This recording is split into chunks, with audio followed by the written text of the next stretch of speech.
मोहसिन भाई, ज़बान जो है, ये कहते हैं कि ज़बान से सारे आज़ा सुबह उठकर माफ़ी मांगते हैं कि भाई अगर तू सही रहेगी तो हम भी सही रहेंगे। बिल्कुल, तो प्यारी हदीस, ज़बान, सुभान मोहसिन अल्लाह। भाई, ये ज़बान को कंट्रोल रखने के लिए क्या करें, क्योंकि ये भी एक बड़ा एलिमेंट है बिगाड़ पैदा करने में। अगर अच्छी है तो सही है, अगर ज़रा सी तीखी हो गई तो मसला ख़राब हो जाएगा।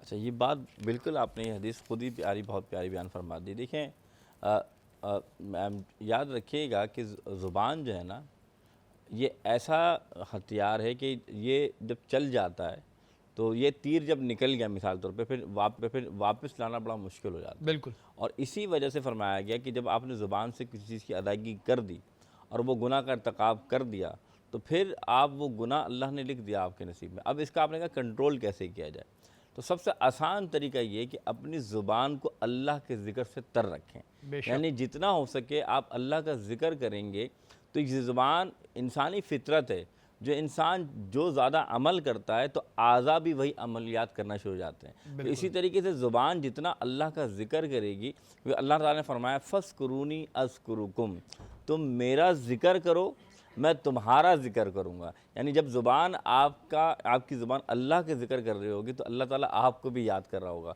तो इसलिए सबसे पहले अल्लाह ताला के ज़िक्र कसरत से किया जाए। उसके साथ साथ याद रखिएगा, अल्लाह के रसूल की हदीस है, हुज़ूर ने फरमाया कि जब तुम लोगों में बैठो अच्छी बात कहो वरना खामोश रहो। तो मालूम ये चला कि ये ज़ुबान का इस्तेमाल अगर आप अच्छी बात नहीं कर सकते तो खामोश रहें, वरना खामोशी तोड़ेंगे तो फिर आपकी ज़ुबान से कोई वबाल निकले वो ख़तरनाक हो जाएगा। और वही कहते हैं ना, कभी कभी बंदा खामोश रहता है, बहुत अच्छा लग रहा होता है, जब बोलता है तो सारा इंप्रेशन गिर जाता है। तो भाई ज़बान को कंट्रोल में रखें। मोहसिन भाई, वही गुस्सा, अगर हम गुस्से की बात करें तो गुस्से में बड़े बड़े इक़दाम उड़ जाते हैं लोग, कई दफ़ा तो अल्लाह माफ़ करे कत्ल भी कर देते हैं, बहुत सारी चीज़ें ऐसी होती हैं। क्या गुस्सा काबू करना तज़किया नफ्स में आएगा? बिल्कुल आएगा। गुस्सा काबू करना, ये तो आपने जो बात की बिल्कुल आएगा। क्यों आएगा कि यही तो है जिसके जो शैतानों के हथियारों में से एक हथियार है।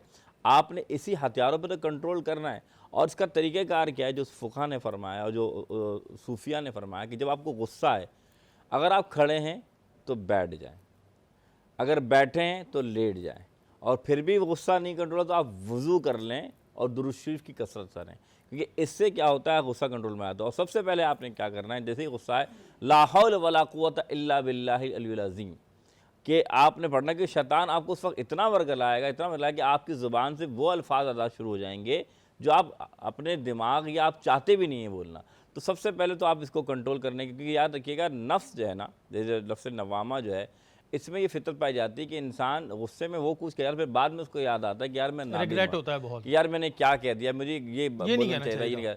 एक रवायत में यहाँ तक आता है कि हदीस में अल्लाह के रसूल, और मैंने खुद ये हदीस पढ़ी कि उसने फरमाया कि नाउज़ुबिल्लाह तुम अपने वालिदैन को लानत ना भेजो।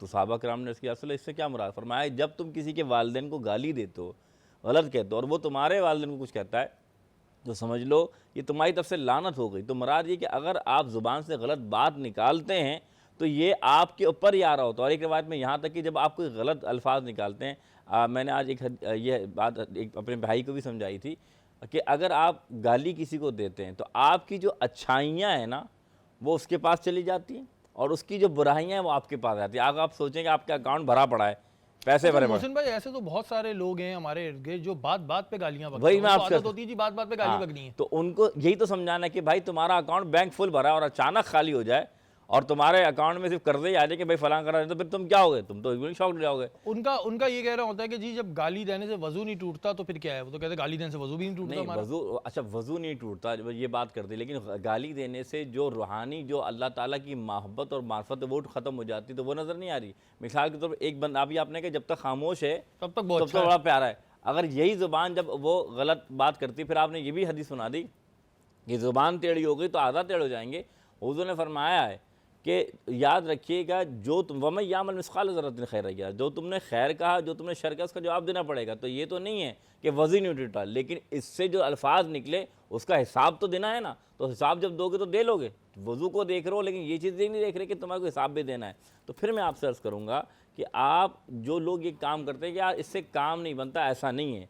अगर ऐसा होता तो आप अगर देखें तो मेरे आका अलैहिस्सलाम ने दुनिया में इस्लाम फैला लिया। हाँ। बड़े बड़े बादशाह मेरे आका के कदम में बैठ गए, मेरे आका की ज़ुबान से ज़्यादा शीरनी ज़ुबान किसी की नहीं थी। और उनके ऊपर तो जुल्म भी हुए, पत्थर भी उन पे बिल्कुल। बरसाए गए, कचरा भी मैं फेंका इसी तरफ गया। आ रहा था कि ताइफ के मैदान में मेरे आका पर जो पत्थर बरसाए, उनका नाले ने मुबारक लहू लहान हो गया। तब भी आका ने दुआ दी कि अल्लाह ये नहीं जानते कि कौन है, इनके आने वाली नस्लों को रहमत नाज़िल फरमा। बिल्कुल जी, अल्लाह ताला हम सबको ये तो दुआ है कि हम सबको इस काबिल बना कि हम नफ्से मुतमईन दर्जे पे पहुंच आमीन, जाएं आमीन, कि जो हम करें वो अल्लाह को राज़ी करने के लिए करें, अपने रब की अतात के लिए करें।